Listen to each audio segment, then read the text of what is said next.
Assalamualaikum Pak. Apa kabarnya hari ini? Alhamdulillah ya Pak. Alhamdulillah. Baik Pak, mohon maaf minta waktunya pagi ini sebentar ya Pak ya. Tujuan diskusi kita hari ini adalah untuk menentukan atau mengidentifikasi aset yang ada di sekolah kita ya Pak.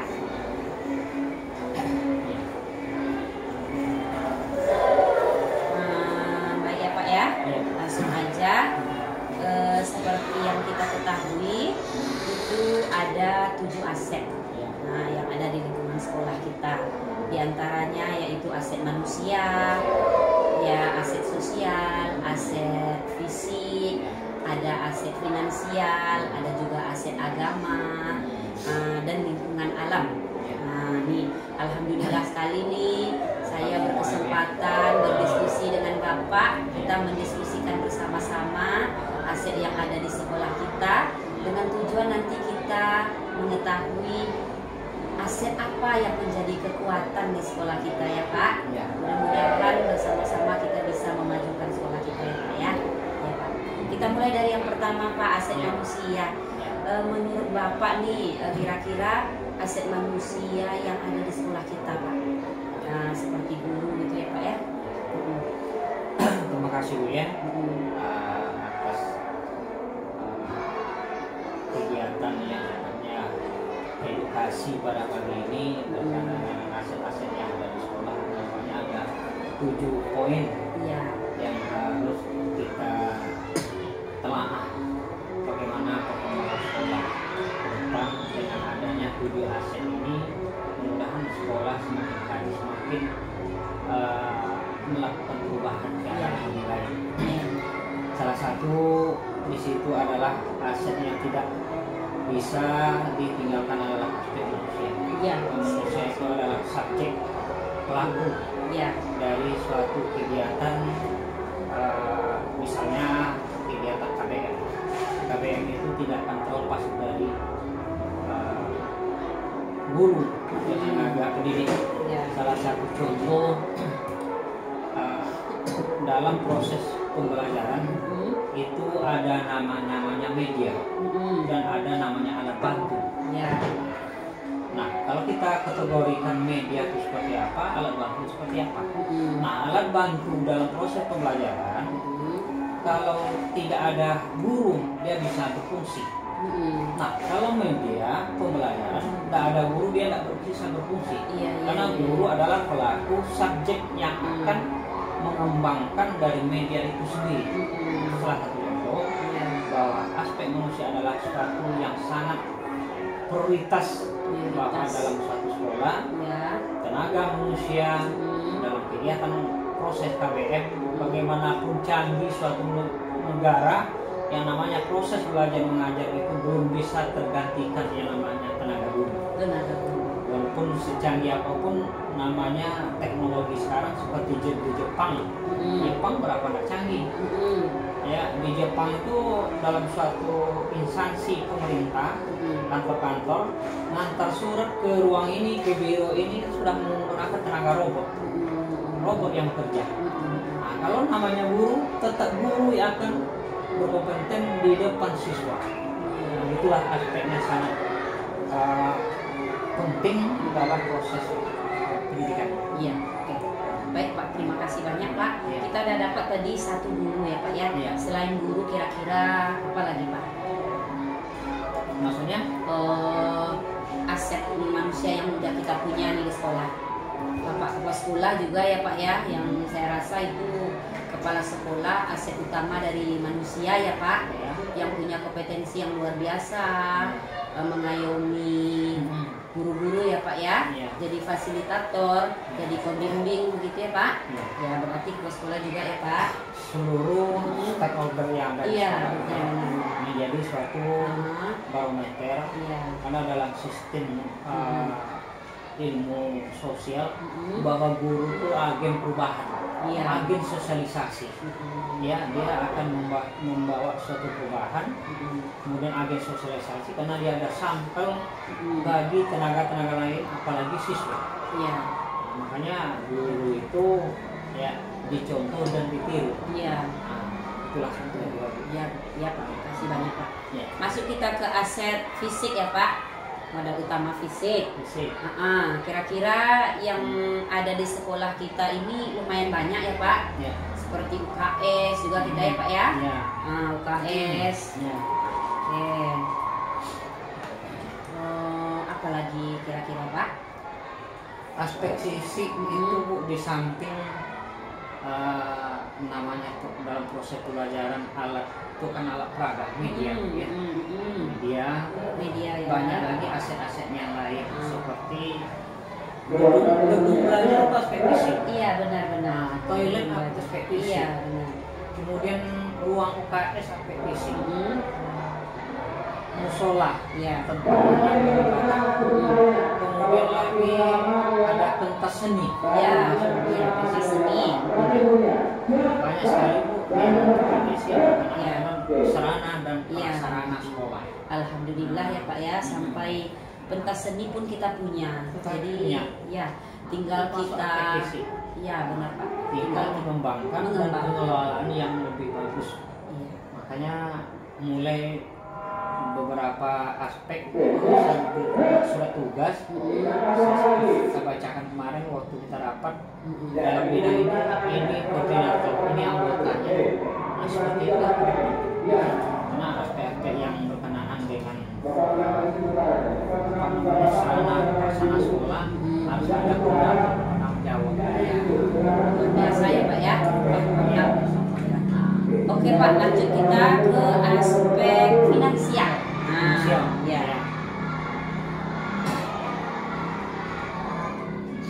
Ya Pak. Ya. Aspek finansial. Ya, aspek finansial ini bukan bisa terlepas dari suatu kemajuan dan perkembangan.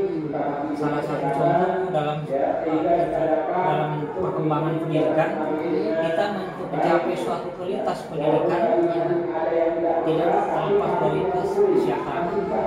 Kalau kita bicara masalah kualitas mutu, tidak bisa terlepas dari kesejahteraan. Disinilah pentingnya bagaimana pemerintah memperhatikan nasib tenaga pendidik dan pendidikan di suatu lembaga, terutama institusi pendidikan. Karena kita ujung-ujung perkembangan pendidikan, setiap output yang diharapkan itu adalah kualitas. Maka untuk mencapai kualitas ini tidak bisa terlepas dari finansial, yaitu dana. Ya. Dana inilah yang menjadi satu. Tapi dengan catatan, dana ini ya bukan suatu hal yang utama. Karena suatu yang utama dalam mencapai suatu kualitas dan perkembangan sekolah adalah faktor motor penggerak itu adalah kepala sekolah sebagai manajerial ya, dan guru-guru ikut berkesimpul di situ adalah sebagai penggerak. Makanya kalau dalam pepatah lama Melayu, guru cemerlang, siswa cemerlang. Sama cemerlang. Jadi guru motor anak kalau namanya kompetensinya rendah, kalau guru bisa menggali dengan signifikan, otomatis itu anaknya ada yang pasti guru bisa menggali. Nah inilah namanya motor. Ya guru cemerlang, anak cemerlang. Nah itulah finansial itu bisa. Iya. Baik Pak, tadi Bapak sudah menyinggung masalah dana. Kira-kira dana apa aja yang sudah ada di sekolah kita ini, seperti mungkin dana BOS, apa lagi kira-kira Pak finansial kita Pak? Kalau di sekolah kita untuk kegiatan perkembangan sekolah, salah satu yang menjadi anggaran sekolah adalah BOS. Iya, anak BOS. Bantuan operasional sekolah, BOS P namanya kan, bantuan operasional sekolah pendidikan. Nah di sini SD satu-satunya sumber daripada pendanaan sekolah adalah BOS. Tidak ada yang lain dari itu. Kalau kita harapkan namanya bantuan dari pihak komite atau pengurus kelas itu sangat wanti-wanti. Ya, sangat apalagi di lembaga yang namanya sekolah dasar SD negeri ini sangat susah. Ya, makanya untuk pengembangan sarana-sarana, pengembangan KBM kita berangsur-angsur. Dalam satu sisi ini perlu, tapi diambil kira-kira skala prioritas. Mana yang prioritas dulu? Nah, kalau saya dalam pengembangan suatu sekolah adalah prioritas pertama adalah KBM, melengkapi ya kebutuhan KBM, terutama buku bagi anak dan buku untuk guru. Itulah prioritas pertama. Baru nanti mengarah kepada sudah anak guru sudah baru pengembangan sarana kebutuhan anak ini harus diutamakan. Nah, dalam Imbus juga seperti itu. Jadi kalau saya memang prioritas utama adalah melengkapi secara berangsur-angsur karena sekolah kita ini cukup tinggi tenaga honorer. Jadi dengan dana yang sedikit itulah angsur-angsur itulah kita.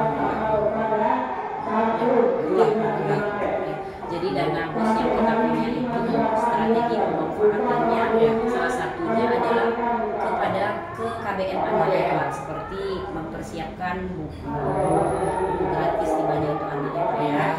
Itu luar biasa sekali Pak, sangat bagus sekali kalau menurut saya. Selain dari dana bos Pak, ada lagi kira-kira? Kalau kita di SD ini tidak ada, ya di SD ini tidak ada. Cuma di SD ini ada namanya dana infak. Dana infak ini ya yang dikumpulkan dari anak pada hari Jumat itu saya membuat suatu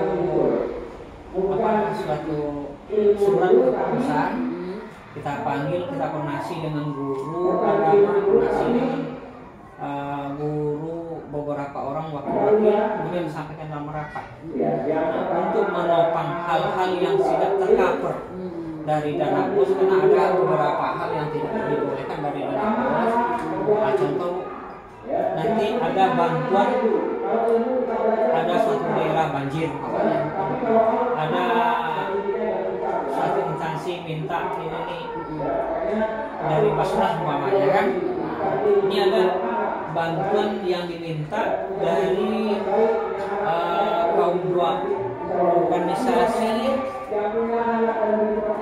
peduli Palestina. Benar, ini langsung tuh ya dari peduli Palestina ini tentu kita nanti akan kita koordinasikan dengan guru agama, guru beberapa apa ini adalah membantu saudara kita di Palestina. Mungkin disinilah uang umpamanya. Jadi selama ini kalau ada dari suatu instansi minta, contoh ada musibah kebakaran, ya, itu kita sedikit menyumbang dari dana infak. Kalaupun ada dari guru itu syukurilah dari guru. Itulah biasa. Tapi yang sifatnya dana pokok tidak ada sumber lain kecuali dari dana bos. Kecuali yang seperti ini Bu ya. Ini untuk peduli Bapak untuk bantuan Palestina ini dari infak nanti kita koordinasikan ya, pengurus guru agama, kemudian yang dari infak anak-anak ini bisa kita sedikit menyumbang kepada saudara kita di Palestina. Ini ada suratnya. Ini yang sering. Jadi sudah nampak ya Pak ya, dana infak itu ya gunanya untuk diinfakkan kembali. Kemudian untuk membantu anak yatim pada waktu menjelang Lebaran setiap tahun. Nah, itulah fungsi dana infak. Semoga tetap dipertahankan ya Pak ya. Mudah-mudahan dari dana infak itu ya banyak yang terbantu. Ya, banyak terbantu dari dana infak. Iya. Karena dana bos itu memang murni tidak dari juknis, dari aturan pemakaian bos, karena ada sekian larangan-larangan yang dari dalam bos itu sudah. Atau modal utama agama lagi. Ya, Bu. Ya. Agama di sini kita punya beberapa guru agama ya Pak. Alhamdulillah kita punya 3 guru agama. 4. Oh iya 4 ya Pak. Ya. Nah, jadi aset mengenai agama nih atau modal agama nih yang ada di sekolah kita nih kira-kira apa aja Pak? Kalau berkenaan dengan agama adalah suatu hal yang sangat utama dalam kehidupan manusia. Iya betul. Karena menyangkut hubungan secara vertikal yang maha kuasa dan juga melampiaskan dari perbuatan-perbuatan kemanusiaan melalui hubungan horizontal sesama manusia. Jadi manusia tidak bisa lepas dari agama. Makanya kalau orang tidak beragama itu ateisme. Dan ada pula orang menganut aliran percaya, hanya ingat ketika sudah selesai itu tidak cukup. Karena diatur dalam konstitusi kita pasal 29 ayat 1 dan ayat 2 sudah ada ketentuan agama. Nah sekarang karena di sekolah kita ini ada 4 guru agama ya, dengan mata pelajaran pertama administrasi agama dan juga BMR. Iya. Ini BMR itu identik dengan guru agama yang ngajar. Iya. Ini salah satu yang sangat pokok dalam proses pembelajaran anak. Nah dari agama inilah Bu, ya, penanaman nilai-nilai karakter, nilai-nilai etika, ya. Kalaupun ada namanya nilai-nilai Pancasila, nilai Pancasila itu pada prinsipnya menciplak juga dari nilai agama. Jadi kalau dikatakan Pancasila itu adalah turunan dari nilai agama yang dibawa Rasulullah, itulah yang dinamakan dengan 45 butir nilai-nilai Pancasila. Salah satu contoh sila ketuhanan yang Maha Esa. Percaya bahwa Tuhan itu Esa, satu, ya, tiada duanya, ya, tunggal, zat yang maha tunggal. Bahwa di situ kepercayaan pada Tuhan Maha Esa, bahwa manusia mengakui adanya Tuhan. Adanya Tuhan, bahwa dalam kehidupan sehari-hari, ya, kita ada makhluk sebagai makhluk hablum minan nas. Kita kan dalam kehidupan bermasyarakat kita termasuk makhluk monodualisme, ya, makhluk individu dan makhluk sosial. Nah dari makhluk individu barangkali ada kaitannya dengan sikap kita beragama, karena itu menyangkut hubungan secara vertikal dengan Allah Subhanahu wa Ta'ala sebagai Maha Pencipta. Nah, perbuatan keagamaan itu lebih banyak dilampiaskan melalui perbuatan kemanusiaan, bahwa hubungan hablum minan nas kita sesama manusia sehari-hari. Nah, guru agama adalah sebagai salah satu menjadi agen sosialisasi membentukkan karakter bagi kita. Makanya guru agama di mana-mana kita tengok orang yang tawaduk dan istiqomah. Inilah yang menjadi suatu panutan, suatu agen bagi anak-anak dengan melihat etika guru agama yang sangat santun, religius, dalam mulai dari dia berbicara sampai ke sikap dia interaksi sosial dengan anak dan guru, baik di sekolah maupun masyarakat. Iya Pak, betul. Jadi dengan seperti itu muncullah kegiatan-kegiatan seperti pembiasaan kelas mengaji, gitu ya Pak. Ada infak Jumat, alhamdulillah ya Pak ya. Betul. Ya, jadi itulah kekuatan di sekolah kita ya Pak. Iya. Infak Jumat yang kita laksanakan setiap hari Jumat. Jadi gini Bu, dari dengan adanya guru agama ini kan saya kan sering berkoordinasi. Pertama saya sini Saya nanya seperti apa program dan kegiatan keagamaan di sekolah kita. Setelah saya cerna, ya kira memang tidak jauh beda dengan program di sekolah saya. Iya. Artinya di sini Bu Asia kolaborasi kegiatan program yang ada di sini dengan sekolah saya lama. Salah satu contoh, kalau di sini ada kegiatan keagamaan pemberian santunan kepada anak yatim waktu mau lebaran. Yang hanya diambil dari dana infak. Anak-anak yatim sekolah kita berkisar 20 ke atas. Sehingga saya tengok beberapa tahun yang sudah di sini dapat anak 250, 200, 1 orang. Saya koordinasikan dengan guru. Tahun kedua, tahun pertama saya di sini, saya koordinasi dengan Pak PBT, Pak, saya ingin membantu anak yatim dengan caranya seperti ini. Ya, kalau Bapak izinkan, kami rencana membuat suatu surat edaran kepada orang tua mau dekat lebaran 4 bulan puasa ini, mengadakan surat sekaligus masukkan dalam amplop ya atas nama pengurus anak yatim SD Negeri 15 Kota Pekanbaru, yaitu pengurusnya guru agama. Jadi situ ada tanda-tanda Pak PBT minta kepala sekolah.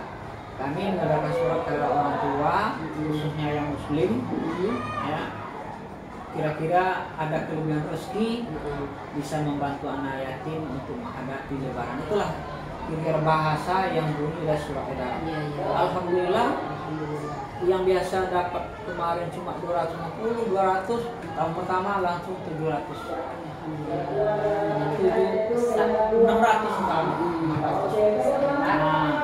Tahun kemarin 500 karena suasana pandemi ya, karena suasana libur, alhamdulillah orang tua cukup ya keikhlasan untuk membantu kita. Rasanya bermanfaat, terbantu dan bermanfaat. Kemudian lagi Bu, program di sekolah yang belum ada di sini adalah kegiatan bulan puasa. Sebuah kegiatan bulan puasa kan ada itu lebih kurang 3 minggu kita sekolah, hampir 3 minggu.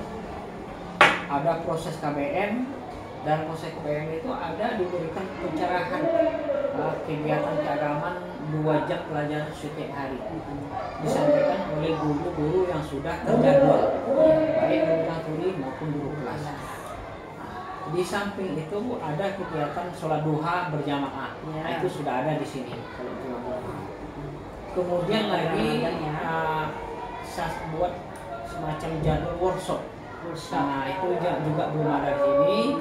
Pas tahun pertama saya ini buat workshop selama bulan suci Ramadan, anak-anak yang kira-kira lemah dalam baca Al-Quran, betul-betul kita gembleng selama anak-anak belajar bulan puasa. Anak-anak tidak ikut KBM, tapi dia belajar membaca Al-Quran, dalam artinya mendalami Al-Quran. Anak-anak masih ikro, diharapkan selama bulan puasa bisa baca Al-Quran. Itulah harapan. Itulah yang kita lakukan setiap bulan suci Ramadan. Kemudian program yang berikut lagi Bu Asia, minggu terakhir lebih kurang 3 hari itu diadakan lomba kegiatan keagamaan seperti pidato, kemudian sholat jenazah, sholat 5 waktu berjamaah. Nah, itu tim penilai adalah guru agama. Itulah kegiatan-kegiatan itu yang lakukan. Nanti pemberian hadiah bagi anak yang lomba ini yang dapat juara itu kita berikan pada waktu hari terakhir kita sekolah menjelang lebaran, sekalian pembagian santunan anak yatim kita undang komite, kita undang wali murid, anak yang dapat juara dan juga anak yatim disaksikan oleh orang tua. Itulah kita lakukan. Sangat jelas sekali ya Pak. Alhamdulillah program keagamaan di sini luar biasa nih, banyaknya nih Pak. Program IMTA yang paling berkesan itu program dalam bulan Ramadan. Ya Pak ya. Ada lomba, ada workshop, kemudian selama bulan suci Ramadan juga kita ada kegiatan keagamaan khusus. Ya Pak. Alhamdulillah Bu Asia. Sekolah selama memang saya programkan seperti itu. Saya panggil guru agama buat program ini. Sholat duha berjamaah ada terjadwal, ada jadwal. Kemudian workshop ada jadwal di kelompok-kelompok anak-anak, di kelompokkan anak-anak, di 4 orang guru itu menggembleng anak-anak workshop kegiatan keagamaan. Jadi Bu, dengan adanya kegiatan program seperti itu, alhamdulillah 300 lebih sekolah negeri dan swasta di Pekanbaru pada tahun kemarin milad Departemen Agama se-Indonesia. Iya Pak. Untuk kota Pekanbaru SD 15 dari 300 sekian SD negeri swasta, 14 SD diambil ya setelah diedarkan semacam format, kemudian dinilai oleh pengawas yang sering datang kunjung sekolah, sekolah-sekolah yang memiliki program keagamaan yang mungkin yang strategis, saya tidak tahu yang itu yang menilai atasan dari Kemenak. Alhamdulillah kita terpanggil dari 14 SD Kota Pekanbaru, 300 sekian SD Kota Pekanbaru negeri dan swasta, kita ada 14 sekolah yang mendapat piagam penghargaan. Termasuk juga Bu Asia, karena kami dipanggil, kepala sekolah ikut, guru agama ikut 2 orang mengambil piagam itu. Jumpa lagi dengan sekolah saya, PLT kan rupanya ada sana.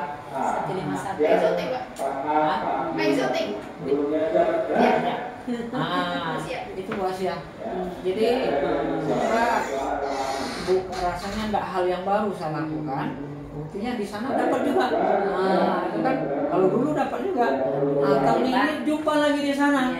Jadi program itu alhamdulillah Bu Asia, karena guru-guru agama itu mau untuk bekerja keras, mau apa yang saya arahkan, tolong diserahkan. Buat daftar hadir, kegiatan IMTA daftar hadir. Apa temanya hari itu kegiatan IMTA? Ada daftar hadir, ada programnya. Nih, alhamdulillah dapat kita tahun kemarin itu dari 300 sekian sekolah negeri swasta, kita ada 14 sekolah yang dapat penghargaan yang dipanggil oleh termasuk sekolah kita. Luar biasa, mudah-mudahan kedepannya tetap ya Pak ya seperti itu, bahkan lebih meningkat lagi. Oke Pak, mantap, luar biasa percakapannya, diskusinya pagi ini. Lanjut kita ke politik Pak. Politik? Iya, politik lagi nih Pak. Terima kasih Bu Asia. Ini bicara masalah politik. Sebetulnya politik ini ada apa namanya itu? Ada semacam namanya posisi-posisi. Ya. Kalau dalam institusi pendidikan SD, SMP sampai SMA itu tidak boleh ikut berpolitik. Termasuk juga kita guru sebagai ASN atau P3K tidak boleh ikut dalam politik praktis. Tapi kita ikut penentuan hak berpolitik ada. Berpolitik kita nggak boleh. Jadi suasana sekarang adalah tahun politik. Kita ada hak memilih dan dipilih.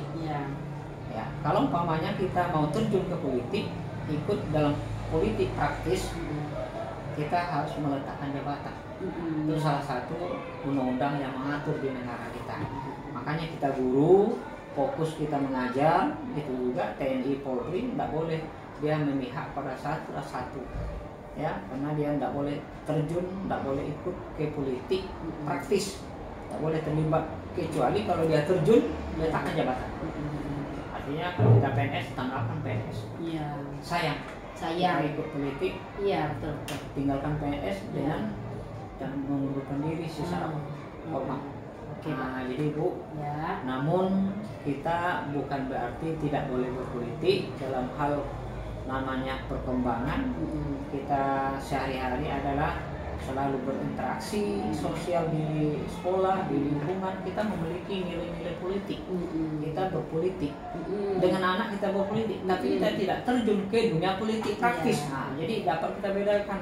Setiap manusia pasti berpolitik. Iya, betul. Nah, Apalagi tapi Bapak tidak, sebagai kepala sekolah, Ya. tentu ada kebijakan-kebijakannya ya Pak ya. Ya. Itu mungkin termasuk juga ke dalam aset politik. aset politik, ya, Pak. tapi tidak politik praktis. Iya. Ya. Oke Pak. Alhamdulillah, bagus, mantap Pak. Lanjut Pak, lingkungan, Ya. lingkungan alam. Alam. Iya, asetnya. Ya. Terima kasih Bu Asia. Lingkungan alam. Yang ada di lingkungan sekolah ini, kalau kita berpikir secara agamis, kita ini alam. Alam. Manusia Iya. ada alam. Iya. Apalagi lingkungan tempat tinggal kita ada alam. Iya. Jadi kadang orang-orang berpikir secara religius yang bisa mendekatkan diri kepada yang Khalik. Banyak yang berpikir ada guru agama yang paling banyak, karena materi-materi banyak menyentuh keagamaan, yang banyak menyentuh kepada hubungan hablinallah secara vertikal. Padahal itu tidak. Guru olahraga lebih cepat dia untuk menelaah, mendekatkan diri kepada yang Khalik dengan adanya bidang studi olahraga. Ada namanya kegiatan olahraga adaptasi, apa namanya dia lupa, olahraga pencinta alam ada dalam materi olahraga. Buktinya dalam olahraga itu Bu, ada olahraga rekreasi. Olahraga rekreasinya kalau guru olahraga ya, kalau dari dulu saya buat mengajar nggak ada materi olahraga rekreasi.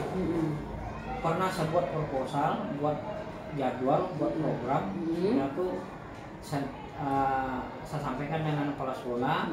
Programnya ke Alamayang. Alamayang.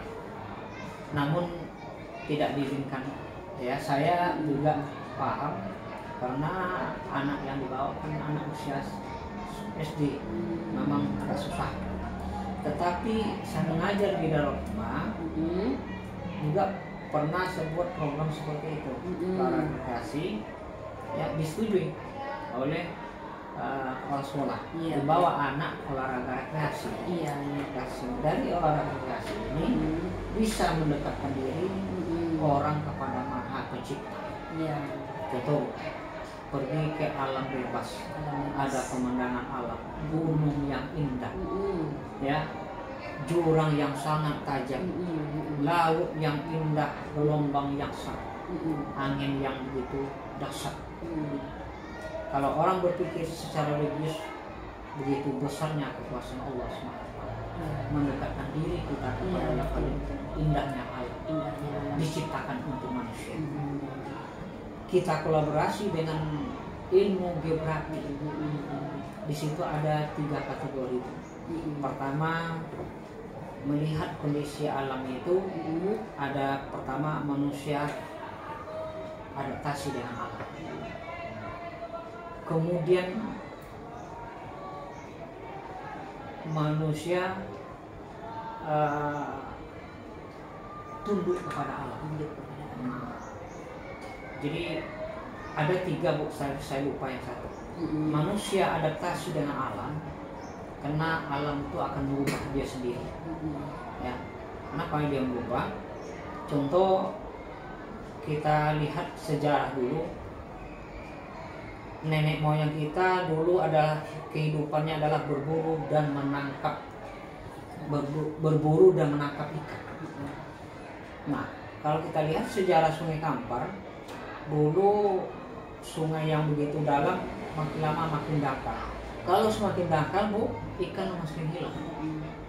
Berburu setiap hari manusia menyambung hidup, dia berburu nangkap hewan, semakin lama makin berkurang.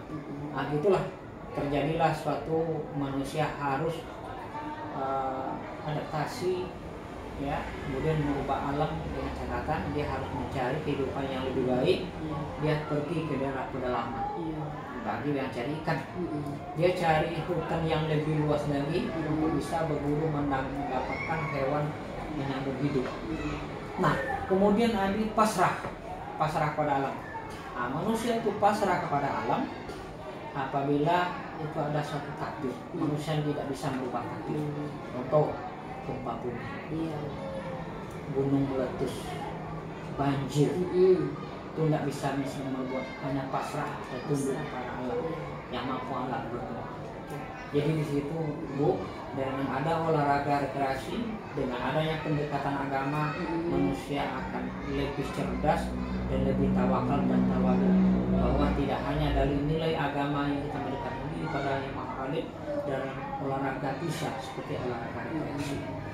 Ya Pak, baik Pak. Jadi alam yang di sekitar kita ini, ya, karena semuanya itu kan alam, ya. Kita ini juga alam, lingkungan juga alam. Bagaimana kita menciptakan kehidupan alam dan lingkungan kita yang indah dan bersih dan menyenangkan. Nah, sehingga terciptalah sekolah yang kondusif. Iya, betul. Alhamdulillah dari penjelasan Bapak tadi bisa kita lihat sendiri di sekolah kita ya Pak. Betul. Lingkungannya alhamdulillah, apalagi di bagian depan sekolah tuh sudah sangat rindang dan sangat nyaman sekali. Mungkin inilah salah satu strategi pemanfaatan alam yang ada di sekolah kita ya Pak. Kita juga punya kolam ikan di sana ya Pak ya, luar biasa sekali. Halaman sekolah yang sangat luas, pohon rindang, dan juga bisa seandainya pihak sekolah ada ingin bercocok tanam seperti bertanam sayur, masih ada tempatnya, ya Pak ya. Luar biasa sekali sekolah kita nih Pak, alhamdulillah. Baik Pak, ada terakhir, itu tentang aset sosial. Ya, oke Pak. Terima kasih Bu Asia. Ini dilihat dari poin yang terakhir, aspek sosialnya. Sosial ini sampai seperti yang saya sampaikan tadi, manusia adalah makhluk monodualisme. Di samping dia makhluk individu, dia juga makhluk sosial. Nah, makhluk individu ini mungkin berkisar sebagai diri pribadi, ada yang sifatnya pribadi seperti hubungan secara vertikal dengan Maha Pencipta. Ya, dalam kegiatan-kegiatan pelampiasan ibadah hubungan vertikal tadi banyak dilampiaskan melalui perbuatan-perbuatan manusia. Inilah manusia sebagai makhluk sosial, ya, yang dikenal dengan makhluk monodualisme. Ya, jadi dalam kehidupan sehari-hari Bosia kita tidak bisa terlepas. Salah satu contoh, ya, dalam sila pertama ketuhanan yang Maha Esa. Ya, ketuhanan yang Maha Esa. Kita mengakui ada Tuhan yang Maha Esa. Esa satu, Esa zatnya, Esa tunggal. Tidak ada duanya. Nah, kegiatan kita keagamaan, apa yang dituntun dari nilai-nilai agama kita, mulai dari kecil sampai nanti kita mengakhiri hidup, dituntun dengan nilai-nilai agama. Nah, nilai-nilai agama ini Bu akan lepaskan melalui perbuatan manusia. Ada contoh yang paling simpel.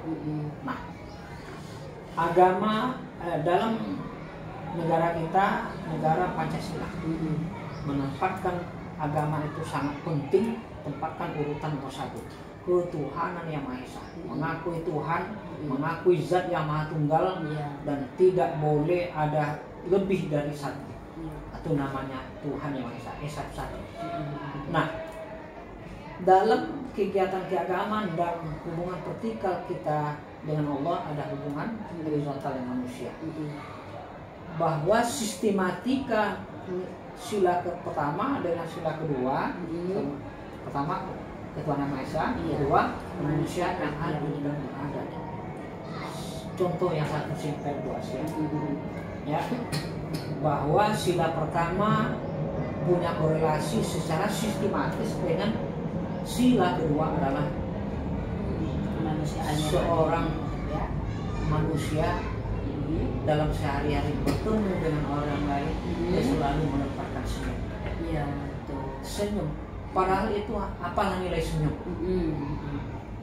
Kategori dari sila ketuhanan secara sistematis hierarkis urutannya tak bisa diperbaikkan, Mas ya. Bahwa sila pertama ketuhanan yang Maha Esa kita beribadah mengaku Tuhan. Berbuat baiklah dengan sesama manusia. Contoh, kita jumpa dengan perawan, sebelum kita tegur, mungkin tidak kita tegur, mungkin kita senyum. Iya. Bahwa kita senyum itu secara naluri, bahwa kita butuh orang lain. Iya, betul betul. Ya, Pak. Kita resapi Bu Asia. Bu Asia berjalan dari sini sampai tangga, sampai orang tidak ada. Tapi Bu Asia senyum-senyum sendiri. Kalau nampak oleh orang jauh, orang bertanya, Bu Asia ini apa? Itu buktinya. Ya, kita seorang berpikir cerdas yang waras, tidak mungkin kita senyum sendiri kemana-mana. Pasti kita senyum ada orang lain di samping. Jadi apa makna itu? Bahwa kita hanya senyum aja kita butuh orang lain. Makanya Bu, kalau saya bertanya, saya buat kepada ibu-ibu pergi ke pesta, pergi acara kenduri, pergi acara wirid, pergi acara dan segala macam lah, yang urusan ibu-ibu. Pasti ibu bersolek begitu indah dan bagus, ya, makeup 7 macam sekarang itu. Nah, kalau kita balikkan lagi, ya, ibu bersolek pergi ke sini ke pesta, pergi acara ibu-ibu, acara derma wanita, acara ini, posyandu sebagainya. Coba ibu-ibu pergi hutan, mau nggak bersolek seperti itu? Iya betul Pak. Iya kan? Iya. Nah, nggak akan pernah bersolek pergi ke hutan karena tidak ada orang yang melihat manusia. Berarti kita berbuat itu artinya berbuat seperti ini karena adanya manusia. Oke Pak. Nah, Pak. Jadi kalau dalam bahasa apa Bu Asia, bahasa yang tidak formal, kenapa ibu bersolek? Kalau di rumah kenapa ibu bersolek? Untuk siapa ibu bersolek? Kalau di rumah, kalau ditanya, pernah ibu bersolek-solek sering di rumah? Mungkin 1% di rumah bersolek. Tapi kalau keluar rumah bermacam-macam lah bersolek ibu-ibu. Ini mampu ya? Ini contoh. Nah, jadi kalau ditanya, saya selalu bertanya dengan ibu, dengan kawan-kawan, pertanyaannya, untuk siapa ibu bersolek? Kalau Ibu Asia menjawab, untuk siapa? Ya kalau dilihat yang udah Bapak jelaskan tadi, ya, memang ya betul untuk manusia. Jadi kalau kadang-kadang kaum bertanya, kaum menjawab, untuk siapa ibu-ibu bersolek pergi sana bersolek untuk siapa? Untuk suami Pak. Ibu-ibu nih nggak percaya saya. Jadi untuk ibu, kalau dibalikan jawabannya, bukan itu jawabannya Bu. Untuk orang yang melihat. Kalau dia untuk suami, coba ibu bersolek lah ibu di rumah 24 jam, nggak kena ada. Jadi untuk orang melihat dari contoh tadi Bu, nampaknya seloroh tapi memiliki makna yang dalam menurut analisa saya, bahwa kita butuh orang lain. Itulah namanya makhluk monodualisme. Iya. Di samping kita butuh sang Khalik, kita juga butuh orang lain, manusia, kita sebagai makhluk sosial, ya Pak. Baik Pak, terima kasih banyak Pak. Jadi alhamdulillah di sekolah kita kalau aset sosialnya sudah luar biasa sekali ya Pak ya. Kita juga punya UKS ya Pak, yang gunanya adalah untuk mensejahterakan anak-anak kita ketika mereka ada permasalahan seperti sakit ya Pak. Iya. Alhamdulillah juga kita ada hubungan dengan Tanoto ya Pak ya. Tanoto Foundation. Kemudian dengan Puskesmas ada iya, Puskesmas. Ya Pak, alhamdulillah luar biasa. Mungkin saya tambah sih Bu. Untuk menciptakan lingkungan sekolah yang kondusif, terutama seluruh stakeholder yang ada di sekolah. Guru adalah menjadi motor gerak dan juga menjadi agen sosialisasi. Cikgu dicontoh dan ditiru. Nah, inilah yang harapan kita ke depan. Anak-anak kita semakin hari semakin mengarah kepada perubahan yang lebih baik. Contoh dalam buang sampah. Di situ ada sudah kategori 3 tong sampah. Kalimat yang sangat sederhana. Bukan sampah organik, bukan organik, karena itu akan lemah pemikiran anak untuk memahami. Kita bahasa yang simpel aja. Kertas, daun, plastik, tertulis Pak tong sampah. Inilah yang kita arahkan anak-anak ke depan. Ya, buang sampah pada tempat yang sudah ditentukan, buka tutupnya, masukkan sampah yang sesuai dengan jenis di tong sampah, kemudian tutup kembali. Inilah kita tanamkan nilai-nilai anak, nilai kepedulian dan nilai ramah lingkungan. Salah satu arah ke sana kita buat namanya jadwal kegiatan operasi jemput setiap hari 5 menit paling lama sebelum anak masuk proses KBM. Kemudian lagi Bu Asia, saya juga sudah mengonsep namanya Ikrar K3. Ada 6 poin di situ Bu Asia. Ikrar K3 bisa Ibu tengok nanti. Ini rencana saya akan dikasihkan ke setiap kelas masing-masing. Ada kegiatan pembiasaan pagi, anak ucapkan ini dulu sebelum kegiatan pagi. Ya. Kemudian nanti di lapangan apakah hari Senin atau hari Sabtu. Rencana saya kalau Pak Mik nanti menyetujui kita masuk dalam tata tertib upacara bendera. Ya. Masuk poin ini Ikrar 3. Ini boleh saya baca Bu Asia ya. Ini Ikrar K3-nya. Ikrar K3, kami berjanji. Jadi nanti siswa ini menjadi koordinator membacakan ini sehingga diikuti oleh siswa yang lain. 1. Menjaga kebersihan, keindahan, dan ketertiban sekolah. 2. Tidak mengganggu dan terus memelihara tanaman sekolah. 3. Setiap saat berpakaian rapi, bersih, tertib, dan sopan, serta menjaga kesehatan. 4. Saling menghargai dan saling kerjasama yang baik antar sesama siswa SD 15 dan SD 6 Pekanbaru. 5. Tidak membuli atau tidak berkelahi antar sesama siswa SD 15 dan SD 6 Pekanbaru. 6. Bersedia menerima sanksi dari sekolah apabila kami melanggar pernyataan. Nah, inilah dosia. Rencana saya itu nanti kita bagikan masing-masing kelas. Mudah-mudahan ini menjadi suatu ajar bagi anak-anak sehingga buang sampah sembarangan, pemakaian toilet yang tidak pada tempatnya. Mudah-mudahan ke depan semakin anak-anak semakin terarah. Itulah harapan kita. Pak. Koordinator buat Pak Tony.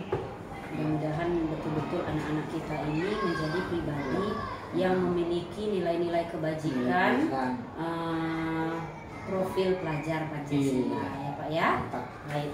Oke Pak, alhamdulillah ke-7 aset itu sudah kita identifikasi, aset yang ada di sekolah kita. Nah, terakhir nih Pak. Kira-kira menurut Bapak dari 1 sampai 7 aset tadi. Aset yang paling memiliki kekuatan untuk sekolah kita, tentu untuk kemajuan sekolah kita, yang mana nih Pak dari yang 7? Kalau kekuatan itu yang pelaku, khusus subjeknya adalah manusia. Guru dan tenaga kependidikan yang ada di sekolah. Itulah aspek yang paling pokok. Pak. Baik, jadi yang pertama adalah manusia ya Pak ya, aset manusia. Ada lagi Pak? Subjek pelaku kan? Kira-kira ada lagi Pak? Kemudian lingkungan lingkungan alam. Kemudian lingkungan bukan terletak di alam aja, lingkungan di mana sekolah itu ada. Artinya masyarakat, wali murid, kemudian lingkungan yang ada di sekolah, di sekitar sekolah itu adalah yang memberikan prioritas yang utama terhadap mendukung kegiatan program sekolah. Jadi apalagi yang namanya wali murid. Iya Pak, betul.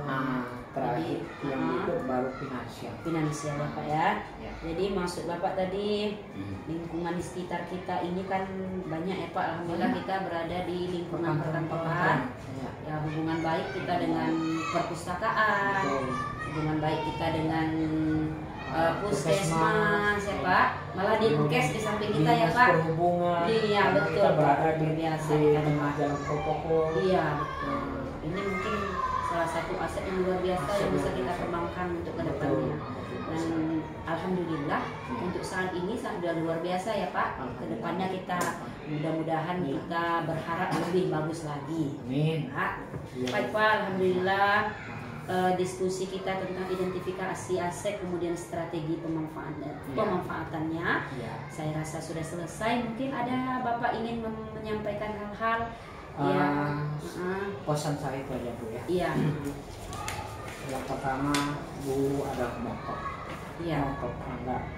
Kemudian sebagai stakeholder sekolah menjadi contoh. Ya.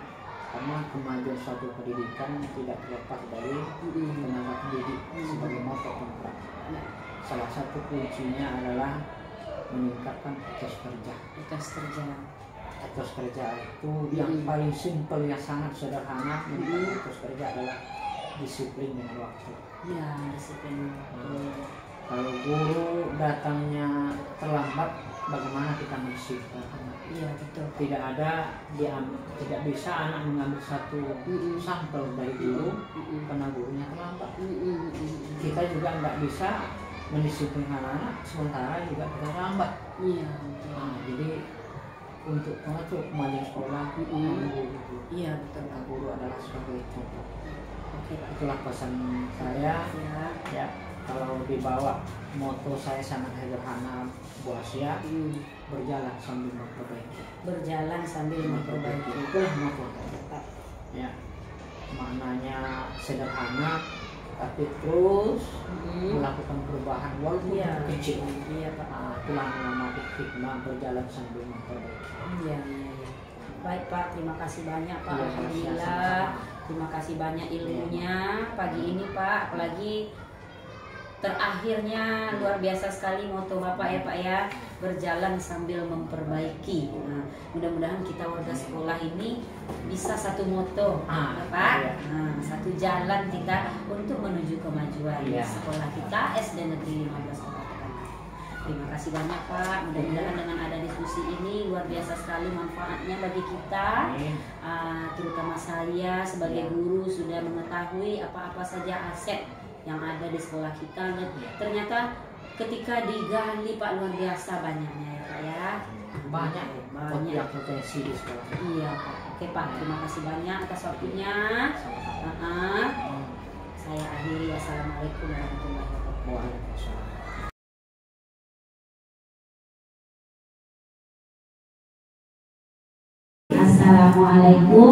warahmatullahi wabarakatuh. Assalamualaikum warahmatullahi wabarakatuh. Sepertinya kurang semangat ya. Baik, gak apa-apa, memang udah menuju siang ya Bapak Ibu Guru. Alhamdulillahirabbil alamin, assalatu wassalamu ala asrofil anbiya'i wal mursalin wa ala alihi wa sahbihi rasulillahi ajmain. Pertama sekali marilah kita bersyukur kehadiran Allah Subhanahu wa taala. Pada pagi menjelang siang ini Allah memberikan kita kesempatan untuk melaksanakan satu kegiatan, yaitu dalam rangka untuk melaksanakan aksi nyata saya sebagai calon guru penggerak angkatan 8, yaitu nantinya kita akan berdiskusi bersama mengidentifikasi aset yang ada di sekolah kita dan juga strategi pemanfaatannya. Baik Bapak Ibu Guru, coba kita tepuk semangat dulu sama-sama. 1, 2, 3, tepuk semangat. Semangat. SD 15 Kota Pekanbaru, jaya. Ternyata semangatnya luar biasa ya. Baik, untuk lebih menambah semangat kita laksanakan ice breaking dulu ya, agak beberapa menit. Silakan Ibu Bunga. Silakan berdiri semuanya.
Alhamdulillah, mudah-mudahan dengan adanya ice breaking tadi menambah semangat kita pada siang hari ini ya. Baik, sebelum melaksanakan kegiatan diskusi, saya minta bantunya juga sama Ibu Bunga nanti untuk menuliskan hal-hal yang dirasa perlu ya Bu Bunga, notula rapatnya, agar nanti kita bisa mendapatkan hasil diskusi kita ini. Guna kedepannya adalah menentukan kemajuan dari sekolah kita. Sebelumnya saya ucapkan terima kasih dulu kepada Ibu Bunga dan juga kepada Bapak Ibu Guru semuanya. Baik, masuk kita ke agenda diskusi kita. Di sini kita berdiskusi tentang aset atau kekuatan atau sumber daya yang dimiliki oleh sekolah. Salah satu tujuan kita nanti adalah untuk mengetahui kekuatan-kekuatan yang ada di sekolah kita ini, supaya kita mudah untuk memajukan sekolah kita ke depannya. Gitu ya Bu Ema. Baik, silakan Bu Bunga lanjut. Nah, adapun tujuan kita berdiskusi di sini adalah untuk dapat mengidentifikasi secara kolaborasi atau bersama-sama warga sekolah tentang aset, kekuatan, sumber daya yang kita miliki di sekolah kita ini. Nah, sebelum masuk kepada aset itu sendiri, ada hal-hal yang perlu kita ketahui terlebih dahulu. Dalam pendidikan calon guru penggerak pada modul 3.3, di sana kita disuguhkan tentang bagaimana kita bisa mengelola aset sekolah yang ada. Nah, ternyata sekolah itu adalah satu ekosistem, dan ini pun adalah suatu hal yang baru bagi saya. Karena selama ini yang kita ketahui ekosistem itu seperti ekosistem buatan ya Pak ya, ekosistem laut ya Bu, alami buatan ya benar. Ternyata ke sekolah ini adalah sebuah ekosistem, yaitu ekosistem pendidikan. Nah, ekosistem ini mungkin kita sudah tahu ya, ada ekosistem biotik dan juga ada ekosistem abiotik. Ekosistem biotik adalah ekosistem yang hidup. Seperti apa? Ada kepala sekolah, ada muridnya, ada gurunya, ada penjaga sekolah, ada Pak Edi sebagai satpam. Nah, itu ternyata termasuk ke dalam ekosistem biotik. Sementara ekosistem abiotik itu contohnya lingkungan fisik sekolah kita. Kita punya kolam, kemudian kita juga punya halaman sekolah, kita juga punya pentas seni atau pendopo untuk bisa kita laksanakan. Kira-kira yang benar Pak Adi, musola yang sangat berpengaruh sekali dengan lingkungan sekolah kita. Baik, next Bu Bunga.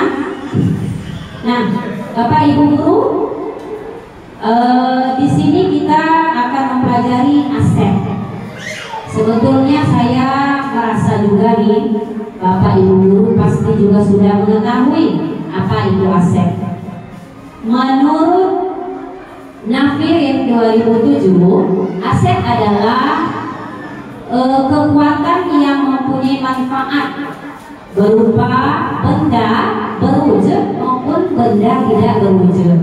Berarti ini berhubungan tadi dengan ekosistem biotik dengan ekosistem abiotik. Nah, aset inilah yang akan kita pelajari hari ini, yang akan kita diskusikan bersama. Di dalam pendidikan calon guru penggerak, ternyata aset itu ada 7. Oke, boleh sekarang dari nomor 1 sampai nomor 4 saya minta kesediaan Ibu Siti Rahmawati sebagai wakil kepala sekolah kita untuk membacakannya. Terima kasih Bu Asia. Adapun 7 modal utama atau aset yang ada di sekolah. Yang pertama itu modal manusia atau sumber daya manusia. Yang kedua modal fisik. Yang ketiga modal lingkungan alam. Sedangkan yang keempat modal finansial. Sama Ibu Emma, terima kasih. Sekarang kita lanjutkan nomor 5 dan 6, karena pada ruang diskusi kita hari ini kita juga bersama wali murid. Saya minta kesediaan Bapak Rahmat nomor 5 sampai nomor 6 ya Pak Rahmat sebagai wali murid kita.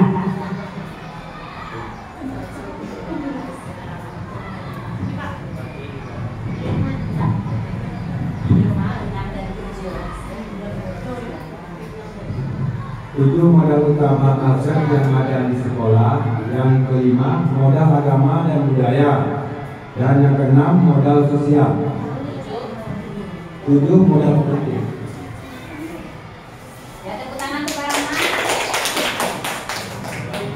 Terima kasih Bapak orang tua wali murid kita, alhamdulillah sudah menyambung apa yang disampaikan oleh Ibu Siti Rahmawati tadi ya. Jadi ada 7 aset. Yang ke-7-7-nya ini kalau bisa semuanya berfungsi di sekolah kita. Oke Bu Bunga, next. Nah, sekarang kita akan bahas satu persatu. Sebelumnya, tujuan modal utama ini adalah untuk membantu kenali sumber daya yang menjadi aset sekolah kita. Apa-apa saja kita jabarkan satu persatu ya. Ada modal manusia. Sumber daya manusia yang dimiliki sekolah dilihat dari pengetahuan, kecerdasan, dan keterampilan yang dimiliki oleh sekolah. Nah, modal manusia ini kira-kira ada di antara Bapak Ibu guru atau wali murid yang ingin memberikan masukan memerlukannya apa-apa saja kira-kira modal manusia? Silakan.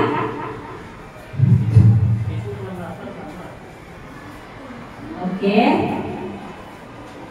Silakan, ada Bapak Adi mungkin? Silakan Bapak Adi.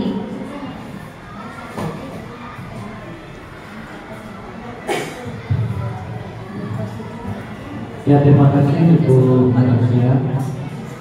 Mungkin kita semua tahu bahwa manusia adalah modal aset yang paling penting yang ada di sekolah. Mulai dari pimpinan kepala sekolah, habis guru, staf karyawan, tenaga pendidikan, pengawas yang mengawasi kita, hingga sampai penjaga sekolah, semuanya merupakan aset yang paling penting yang tidak bisa lepas dari dunia pendidikan. Seandainya salah satu dari aset penting ini tidak ada, maka pendidikan tidak akan berjalan dengan baik. Itu.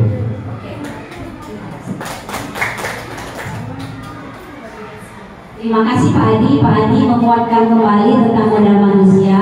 Seperti yang disampaikan Pak Adi tadi, aset manusia adalah aset yang paling penting di sekolah kita. Aset yang perlu digerakkan, begitu ya Pak Adi. Di antaranya yang pertama adalah kepala sekolah. Kepala sekolah perannya di sini adalah sebagai leader atau manajer, ya. Kemudian ada lagi guru sebagai fasilitator, garda terdepan memberikan pelayanan bagi murid. Kemudian ada teknik, ada juga pengawas, ada kemudian murid itu sendiri, bahkan ada kita punya alumni, ada orang tua murid, ada security, dan juga ada penjaga sekolah. Nah, inilah beberapa dari modal sekolah modal manusia yang kita punya di sekolah. Nah, sekarang untuk alumni, kira-kira ada di antara Bapak Ibu guru yang tahu perannya kira-kira apa ya modal alumni ini? Apa yang kita bisa ambil manfaat dari alumni kira-kira? Ya, silakan Ibu Ira. Seperti menyumbangkan buku cetak yang tidak dipakai lagi oleh mereka, disumbangkan ke sekolah lama. Terus juga pakaian sekolahnya masih bisa bagus dan bisa digunakan. Baik, terima kasih Bu Ira. Mungkin ada tambahan yang lain? Ada tambahan yang lain? Peran dari alumni, Ibu Yeni, peran dari alumni kita sebagai aset yang ada di sekolah kita. Silakan Ibu Yeni. Ya, sama seperti Bu Ira tadi, mungkin anak-anak yang alumni itu meninggalkan buku-buku cerita yang akan diberikannya untuk pustaka kita. Yang kedua juga alumni ini juga mungkin alumni kita yang sudah mungkin udah yang berpuluh tahun udah menjadi dokter, polisi, yang bisa mungkin dia bangga dulu dia alumni dari SD 15, yang mungkin dia bisa berbicara di depan adik-adiknya. Ya, terima kasih Bu Asia. Ya benar, alumni sangat berpengaruh sekali pada aset sekolah kita. Seperti yang disampaikan oleh Ibu Yeni tadi, ketika mereka sudah berhasil, mereka bisa kembali lagi ke sekolah kita. Guna dan tujuan adalah untuk memberikan pemahaman bermakna kepada anak-anak kita sesuai dengan profesi mereka. Jika mereka sebagai seorang dokter, mungkin mereka bisa masuk ke dalam pelajaran biologi ya di sini. Mereka bisa memberikan pemahaman tentang bukan biologi, IPA kalau kita di tingkat SD. Jadi mereka bisa memberikan pemahaman tentang pelajaran IPA-nya. Seperti itu maksudnya dari Ibu Yeni. Baik, kira-kira ada lagi Bapak Ibu guru yang lainnya? Bapak Ibu wali murid? Kalau tidak ada kita lanjutkan ya. Oke, lanjut. Modal fisik. Modal fisik adalah bangunan untuk pembelajaran atau infrastruktur ataupun sarana dan prasarana yang ada di sekolah kita. Modal fisik ini memang sudah terlihat sama-sama oleh kita kan Bapak Ibu guru. Yang pertama adalah ruang kelas, ada pustaka sekolah, ada UKS, ada ruang rapat, musola, pendopo, kantin, ruang kepala sekolah, ruang guru, ruang tata usaha, toilet guru, toilet siswa, dan komputer. Selain dari itu, kira-kira ada yang mau ditambahkan? Silakan, Ibu Tari.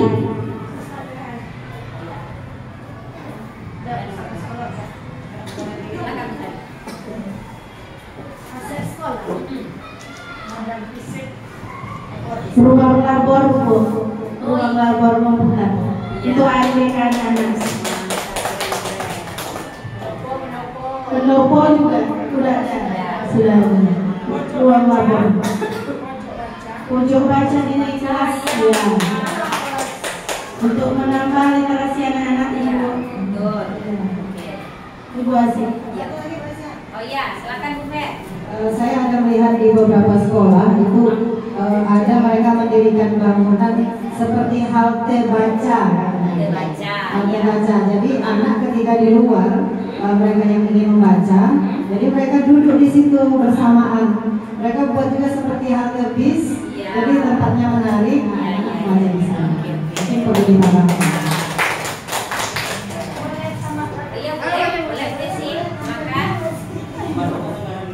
Baik, kebetulan saya dulu pernah juga mengelola yang aset sekolah ya Kak ya, karena saya kan mantan operator sekolah ya. Bagus, ini sudah termasuk memang ada di Dapodik kita. Tapi yang belum ada di Dapodik kita, ini saran ya, biar bisa dianggarkan ya Bu Asia ya. Satu, ya tadi bagus yang seperti Bu Fetria bilang tadi, supaya literasi kita meningkat. Kemudian labor komputer ya juga, tapi sudah ada di Dapodik labor komputer itu. Kemudian saya tambahkan bagaimana kalau kita membuat sebuah ruangan itu ruangan minat siswa. Maksudnya itu kayak misalnya dia tuh suka kesenian, misalnya ada teaternya di situ dalam satu ruangan aja. Kita kan ada ruang kosong di atas tuh. Menurut saya itu bisa kita masukkan ke dalam aset. Terima kasih. Ruangan serbaguna. Ya, ruang serbaguna. Ya. Terima kasih Bapak Ibu guru hebat, luar biasa. Ada tadi 13 yang udah tercantum, kemudian ditambahkan oleh Bu Tani tadi ada apa lagi tadi Bu Tani? Labor ya, labor komputer khusus untuk ANBK dan umumnya untuk kita bersama. Aha. Kemudian apa satu lagi tadi Bu Tani? Oh iya, pojok baca, hampir terlupakan padahal itu sangat bermanfaat sekali ya. Kemudian ada saran dari Bu Fet dengan Ibu Desi tadi, untuk kedepannya alangkah lebih baik kalau kita menumbuhkan literasi anak itu dengan membuat seperti halte baca. Itu luar biasa sekali. Mungkin Ibu Desi pun bisa rekomendasi langsung kepada bapak-bapak sekolah kita. Seperti itu. Baik, alhamdulillah. Perannya masing-masing tentu kita sudah tahu ya Bapak Ibu.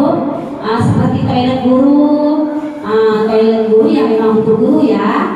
Oke, kemudian ruang rapat kita gunakan memang untuk rapat seperti ini. Kemudian ruang tata usaha untuk para adminnya melaksanakan tugasnya, ruang kelas, pustaka sekolah dan lain sebagainya. Baik, kita lanjutkan. Next, modal lingkungan alam. Nah, modal lingkungan alam ini pasti terkadang menjadi belum ada juga yang udah terpikir dalam pikiran kita, tapi kita mungkin lebih berpikirnya kalau masalah aset itu lebih ke modal fisik ya. Ya benar, bangunan. Ternyata kita juga di sini ada modal lingkungan atau alam. Potensi yang belum diolah dan mempunyai nilai ekonomi tinggi dalam upaya pelestarian alam dan juga kenyamanan hidup. Di antaranya ada halaman sekolah kita yang luar biasa luasnya. Ada juga kolam ikan kita yang sebentar lagi akan panen. Ada kebun sayur kita dan juga ada taman. Ibu Bapak Guru dan Ibu Wali Murid, adakah tambahan lagi? Silakan. Tadi. Ayah. Udara yang bersih ya Bu Tari? Ya benar. Aha, pohon rindang berkat adiwiyata kita. Iya, oke. Iya, tepuk tangan untuk Bu Tari. Ada tambahan lagi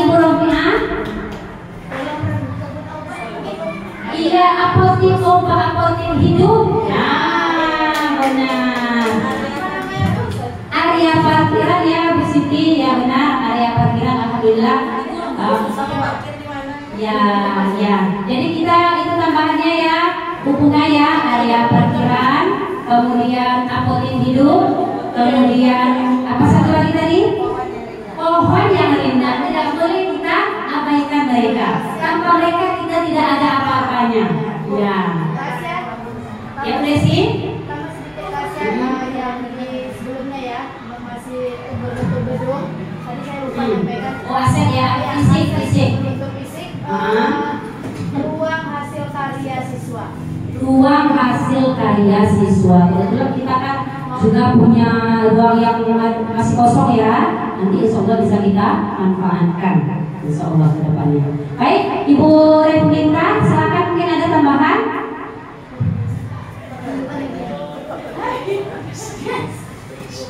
Ya, untuk tambahannya modal ilmu alam. Kalau bisa kita tambahkan tadi yang kita ngobrol tanaman apotek hidup. Bisa nggak ditambahkan menanam macam-macam buah-buahan? Ya, lebih mudah dan bisa dinikmati. Terima kasih Bu kita, luar biasa sekali acaranya. Inilah guna diskusi kita ya Bapak Ibu. Akhirnya kita nanti punya ide-ide yang cemerlang untuk dapat disampaikan ya. Baik, jadi kita lengkap ya Bu. Kita ada apotek hidup, ada buah-buahan yang bisa dipetik, ada sayur-sayuran, bahkan ada ikannya. Ya, alhamdulillah. Oke, ada tambahan? Oh iya ya. Oke, apakah perlu dijabarkan lagi perannya masing-masing? Halaman sekolah, kolam ikan, apotek hidup, taman, salah satunya aja lah ya halaman sekolah kita gunakan untuk upacara bendera, olahraga ya Pak Rahman, ya acara kegiatan-kegiatan apa aja, mau kegiatan UKS, ya gosok gigi, kita ya kita tak boleh dilupakan, senam ya, alhamdulillah sangat terbantu sekali. Oke, next. Nomor 4, ternyata di sini kita punya modal finansial.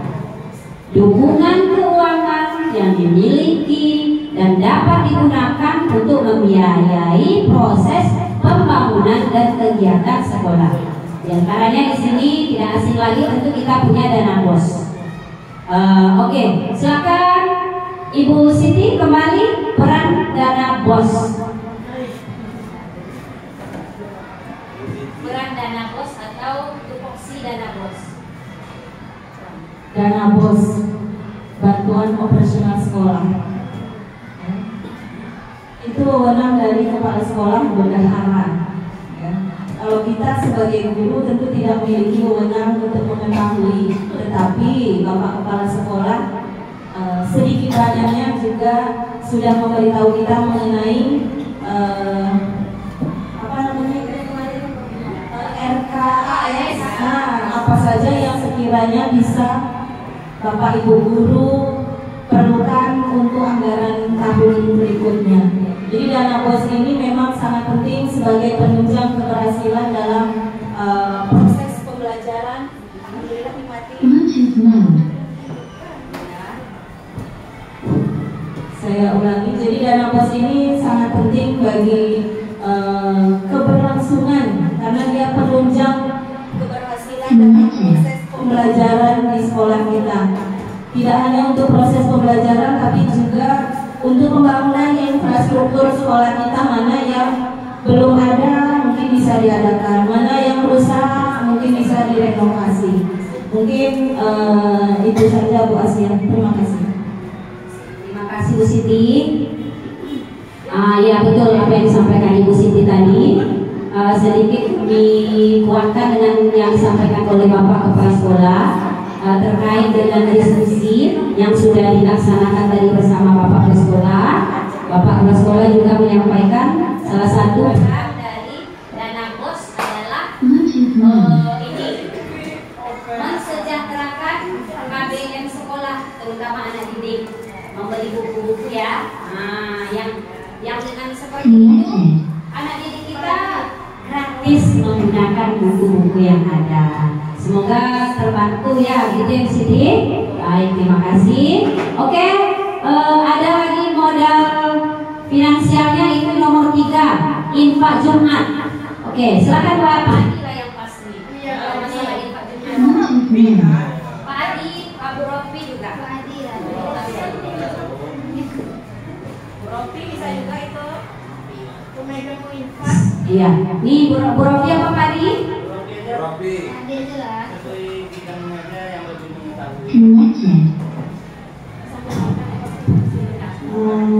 Baik, salah satu ada modal finansial yang dimiliki oleh sekolah, yaitu salah satunya infak Jumat. Infak Jumat ini kita pungut setiap hari Jumatnya dari peserta didik kita, kemudian kita bagikan ke untuk kepentingan Anak-anak juga. terus kemarin ada beberapa waktu Bapak Kepala Sekolah juga meminta nanti sekolah kita ini kan tidak semuanya anak-anak didik kita terus Bapak juga minta untuk memisahkan infak mana yang beragama Islam dengan yang tidak beragama Islam, sehingga nanti proses penyalurannya juga tepat. Ketika perayaan mereka yang tidak beragama Islam itu bisa follow berikan juga. Ini saja.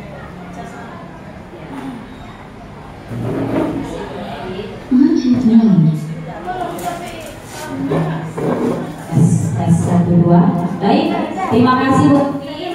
Jadi setelah Bu Rofi menjelaskan tentang peran dari infak Jumat itu, bertambahlah ini kita pengetahuan kita ya, kemana arahnya infak Jumat. Seperti itu ya Bu Rofi ya. Ternyata bukan hanya bisa dinikmati oleh anak kita yang beragama Islam saja, anak kita yang non Muslim juga akan merasakannya. Kemudian tadi ada tambahan dari Bapak Kepala Sekolah, ternyata infak Jumat ini juga bisa diarahkan kepada dana-dana sumbangan seperti yang saat ini yang sedang viral, yaitu dana sumbangan untuk Palestina. Nah, jadi salah satunya bisa digunakan di sana. Oke. Ya, ada Bapak Ibu, ada yang mau ditanyakan? Nggak ada. Oke, next. Yang keempat, yang kelima.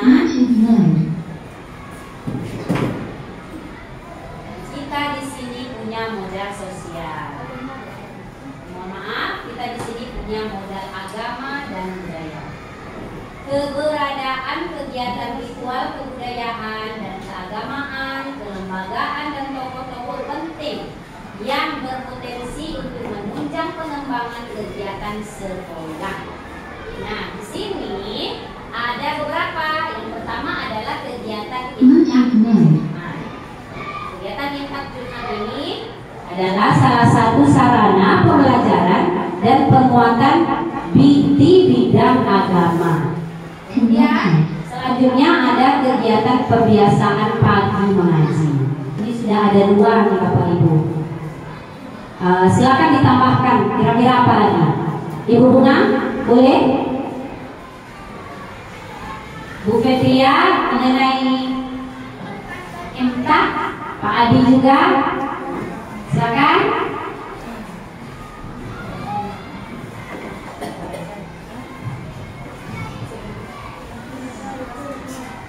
Untuk budaya ini mungkin Bu Asia, untuk budaya kita bagaimana kalau kita membiasakan anak ketika bertemu dengan guru itu mengucapkan salam bagi yang muslim. Di samping mereka bersalaman fisik, secara fisik, mereka juga mengucapkan kata salam, assalamualaikum bagi yang muslim, dan bagi yang non muslim dengan mengucapkan selamat pagi. Jadi tambah dengan kata-kata bu, selamat pagi bu, atau selamat pagi pak. Karena yang kita lihat sekarang ini adab dari anak itu memang agak kurang. Kalau mereka bertanya itu tidak memanggilkan nama kita gitu. Seperti mereka bertanya bertanya buku gitu. Halaman berapa? Nah, anak bertanya seperti itu saja. Jadi itu bagi kita bahwa langsung kita perbaiki saat itu juga. Kita perbaiki pertanyaan mereka. Halaman berapa, Bu? Begitu. Jadi kita ikut membiasakan kebiasaan anak yang kurang baik dengan langsung memberikan pembetulan kepada mereka. Seperti itu. Terima kasih, Bu. Terima kasih, Bu Fer. Baik, jadi dari penjelasan dari Bu Fer ini bisa kita ambil intinya, maksud Bu Fer ini adalah ada kekuatan guru di sana, di dalam sosial ini, yang mana guru itu sendiri langsung turun tangan bagaimana bisa budaya dan agama itu melekat pada diri anak. Salah satunya adalah pembiasaan 5S yang alhamdulillah memang juga udah kita terapkan di sekolah kita. Mungkin maksud Bu Fer lebih ditingkatkan lagi. Yang biasanya mereka cuma bersalaman di halaman sekolah itu, di gerbang sekolah, mungkin saat ini juga kita tambah dengan mengucapkannya, mengucap salamnya ya. Seperti itu ya Bu Fer. Baik, terima kasih Bu Fer masukannya. Oke, itu tambahannya ya Bu Bunga. Oke, next lanjut nomor 6. Kita punya modal sosial. Iya, modal sosial di sini mungkin boleh saya minta tolong sama Ibu Mira. Apa-apa saja kira-kira modal sosial yang kita punya di sekolah kita ini? Satu, memiliki dari sekolah, itu mendorong kedisiplinan dan ketertiban warga sekolah. Dua, memiliki komunitas belajar. Tiga, memiliki kegiatan KKG. Empat, kerjasama dengan puskesmas. Lima, adanya paguyuban sekolah. Terima kasih Bu Ira. Baik, ini adalah beberapa. Mungkin ada tambahan dari Bapak Ibu guru. Kalau seandainya tidak ada tambahan, langsung kita cari strategi pemanfaatannya. Seperti nomor 1, kita kan punya tata tertib sekolah. Peran atau pemanfaatannya adalah mendorong kedisiplinan dan ketertiban warga sekolah. Bagaimana kalau dengan paguyuban sekolah? Kira-kira ada di antara Bapak Ibu di sini. Kebetulan kita juga punya wali murid di sini ya. Peran dari paguyuban sekolah, karena saya rasa tidak semua sekolah yang punya paguyuban. Alhamdulillah kita punya. Kira-kira apa perannya? Silakan, siapa di antara kita yang ingin menyampaikan pendapatnya? Silakan.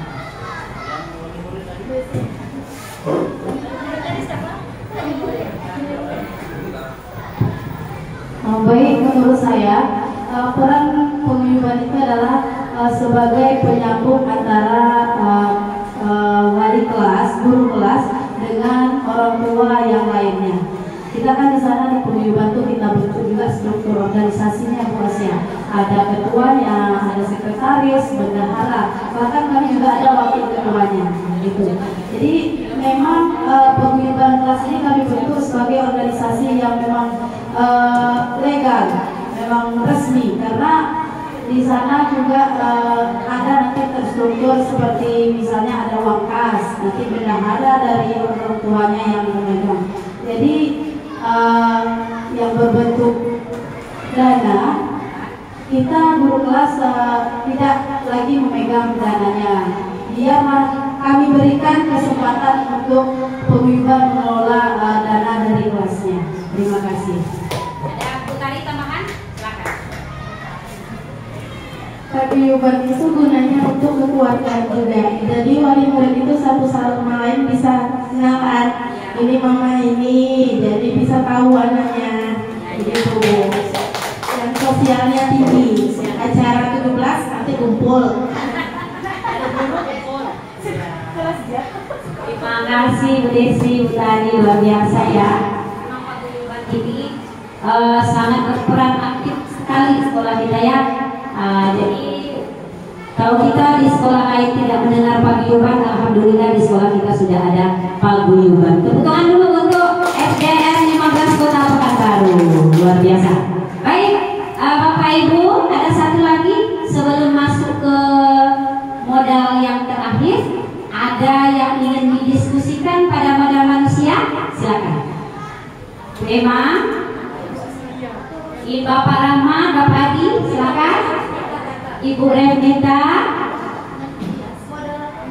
modal sosial.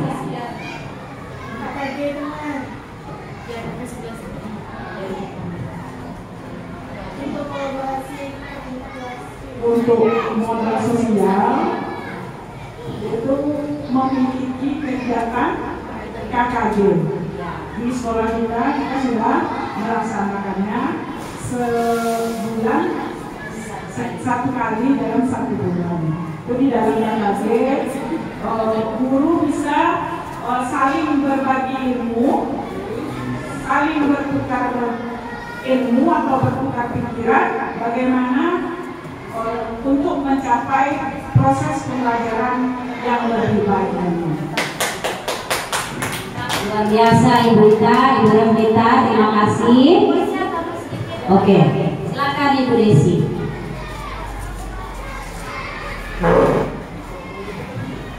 Baik, saya tambahkan sedikit tentang KKG ya. KKG kita kan KKG kita diadakan 1 bulan 1 kali, itu di dalam sekolah kita. Nah, kita juga ada nih KKG antar sekolah terdekat dengan SD depan ya, Bu ya. Kita juga melakukannya sekali dalam 1 bulan. Nah, modal sosial yang kita dapat itu adalah kita bisa berinteraksi dengan guru-guru yang di luar sekolah kita.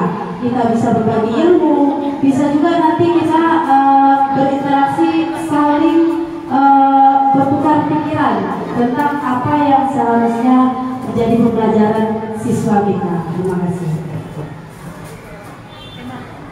Terima kasih Bu Desi, tambahannya luar biasa sekali. Dengan adanya KKG berkembang dari ibu gurunya ya, bukan anaknya saja yang berkembang, gurunya juga ikut berkembang, pengetahuannya selalu meningkat ya setiap saat. Kemudian kita di sini juga ada kerjasama salah satunya dengan Puskesmas ya. Kemarin baru beberapa hari sebelum ini ya ada kegiatannya dari gosok gigi. Ini adalah salah satu modal sosial yang kita punya, yang bisa kita manfaatkan sebaik-baiknya. Oke.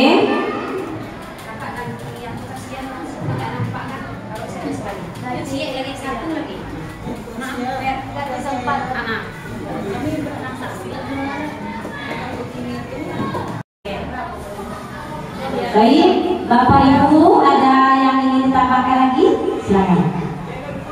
Modal sosial itu ditambahkan dengan kerjasama dengan Polsek karena melatih anak polisi itu menghadapi masalah polcil ya, polisi cilik ya, polisinya ya. Nah, kerjasama dengan Polsek. Satu lagi ya. Ini menurut saya ya Bu Asia ya, bisa ditambah juga Bu Asia kerjasama dengan perangkat kuartir ranting. Kenapa? Kuartir ranting itu nanti berhubungan dengan Pabilan, Camat Sukajadi ya. Terima kasih. Terima kasih Bu Tari, Bu Desi masukannya. Alhamdulillah ketika kita petakan luar biasa banyaknya hasil di SD Negeri 15 Kota Pekanbaru ini. Silakan nanti kita makan ya Ibu Bunga, nanti baru kita edit bersama. Oke, Bapak Ibu, kita masuk yang terakhir adalah modal politik. Yang terakhir ya. Di antaranya di sini ada kebijakan kepala sekolah, kerjasama dengan komite sekolah, kerjasama dengan Tanoto Foundation. Ini yang baru kelihatan. Kira-kira ada yang mau nambahkan lagi? Silakan, atau mungkin tidak menambahkan, menyampaikan perannya masing-masing, pemanfaatannya. Nambah boleh juga. Oke, ada lagi? Menurut saya modal politik yang bisa ditambahkan yaitu mungkin ini bukan kerjasama ya, memang seperti kebutuhan dari kita, yaitu diharapkan guru dapat mengikuti guru penggerak untuk politiknya supaya kita nanti bisa lebih tinggi nanti wawasannya. Kan guru penggerak itu banyak terdapat ilmu di sana ya Bu Asia ya. Seperti seperti yang kita lakukan sekarang. Terima kasih banyak Bu Desi, alhamdulillah semakin menarik diskusi kita. Mungkin ada Bu Yedi ingin menyampaikan, menambahkan, Pak Adi, Pak Rahmat, Mas, oke, dari Bapak Ibu wali murid, Ibu Yeni kembali, alhamdulillah bisa hadir bersama kita hari ini ya. Oke, tidak ada. Baik, inilah ada mungkin apa tadi tambahannya Ibu Desi? Diharapkan guru dapat mengikuti perkembangan. Ya, diharapkan ibu gurunya mengikuti perkembangan zaman gitu ya. Ilmunya selalu tambah. Bukan berarti saat ini belum bagus. Peningkatan ke arah yang lebih bagus lagi gitu.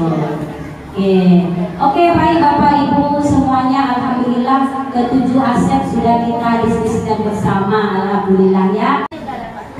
Baik, kita sebelum kita tutup diskusi kita ini, mari sama-sama kita tentukan di antara 7 aset tadi, aset apa kira-kira yang sangat dominan dan yang menjadi kekuatan kita, yang nantinya mudah kita memajukan sekolah kita ini. Silakan Bu Siti.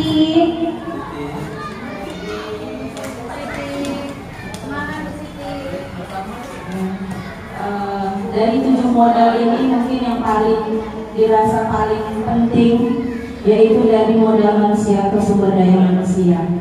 Karena dengan sumber daya manusia yang baik, insya Allah dapat mengelola aset-aset yang lainnya, ya? Baik itu dari aset lingkungan sampai dengan sosial maupun politik. Jadi yang paling penting dominan di sini adalah aset dari segi sumber daya manusianya, yaitu kita semua, tidak hanya Bapak Kepala Sekolah, tidak hanya guru, tapi bagaimana juga anak muridnya dan kolaborasi dengan wali muridnya. Mungkin itu saja Bu Asia. Terima kasih. Terima kasih banyak Ibu Siti, alhamdulillah apa yang Ibu Siti sampaikan tadi sependapat dengan Bapak Kepala Sekolah. Jadi aset utama yang kita miliki di sekolah ini adalah manusia, terutama guru sebagai garda terdepan yang akan memajukan sekolah kita. Ya. Baik Bapak Ibu, alhamdulillah diskusi kita pada kesempatan kali ini sudah selesai dan juga sudah diberikan kesimpulan tadi oleh Ibu Siti ya. Nah, tentang pemanfaatan aset yang ada di sekolah kita. Terima kasih banyak atas perhatian Bapak Ibu semuanya. Semoga kedepannya kita dapat menjadikan sekolah kita ini lebih menjadi sekolah yang lebih maju, menjadi sekolah yang bisa menjunjung tinggi nilai-nilai kebajikan universal, yaitu nilai-nilai yang ada pada profil pelajar Pancasila. Terima kasih banyak atas kesempatan Bapak Ibu semuanya. Saya akhiri dengan wabillahi taufiq wal hidayah. Assalamualaikum warahmatullahi wabarakatuh.